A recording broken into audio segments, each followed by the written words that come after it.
Olá, turma. Prova do dia 21 de setembro, segunda questão. Da função f de r em r, né? Lembra como ler? F de r em r, quer dizer que o domínio é real e o contradomínio também é real, definida por f de x igual a x² menos 26x mais 160, determine as coordenadas do vértice, o conjunto imagem, as raízes e x, tal que f de x seja maior ou igual a zero. Então a gente pode resolver usando fórmulas, né? Mas vamos fazer pelo completar quadrado?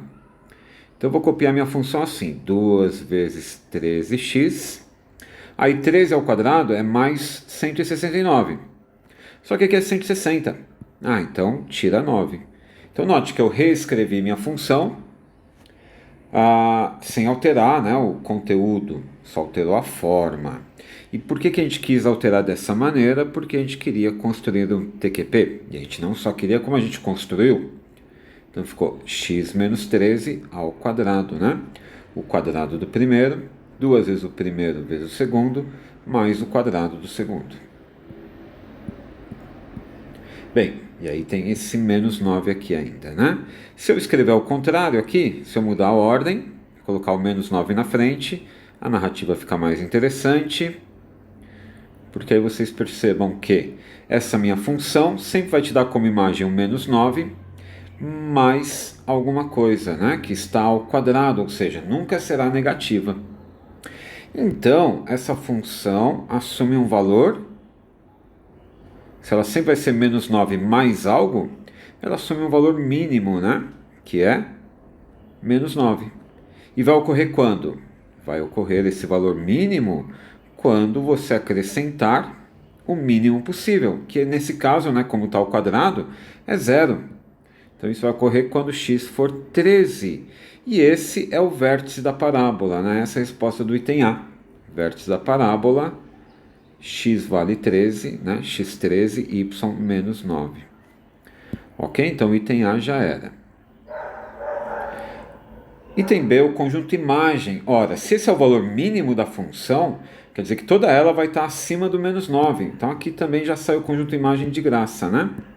O conjunto imagem da minha função f será do menos 9 em diante, né, até o infinito.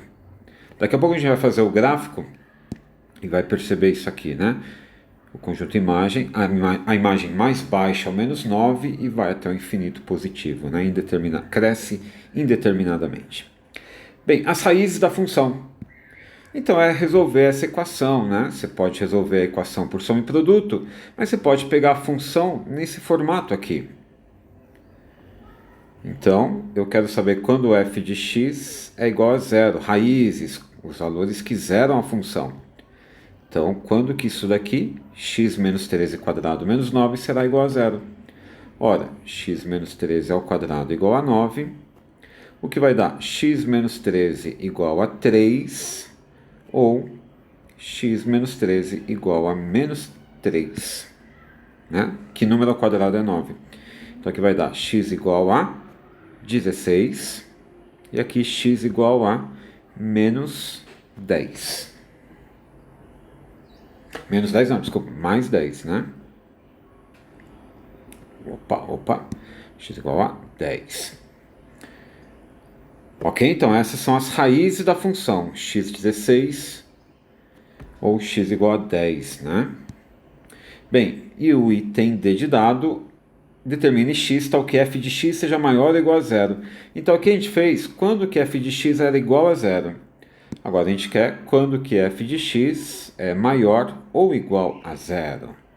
Ora, se você pensar no gráfico da sua função, então você vai ver o quê? Você tem o eixo x aqui, e é uma parábola com concavidade para onde, né? Concavidade para cima, cortando o eixo x em dois pontos. Então isso é uma parábola, mais ou menos, né? Um esboço bem sem vergonha. E aqui 10 e 16, né? Que são as raízes. Então ele corta aqui e aqui. Aí o que eu quero? Maior ou igual a zero. Então o que o gráfico está te dizendo, né? Que a função vai ter valores positivos, maiores que zero, se o x estiver aqui, antes do 10 ou depois do 16. E entre o 10 e o 16, as imagens estão para baixo, né? Serão negativas. Então a resposta aqui, quando que vai ser maior que zero? Antes do 10, depois do 16, igual a zero, exatamente no 10 e no 16. Então, conjunto solução aqui, x pertence aos reais, tal que x menor ou igual a 10 ou x maior ou igual a 16. Ok? Então essa foi a segunda questão bastante clássica, né? Pedindo conceitos tranquilinhos aí para quem está dominando o assunto. Então é isso, até a próxima.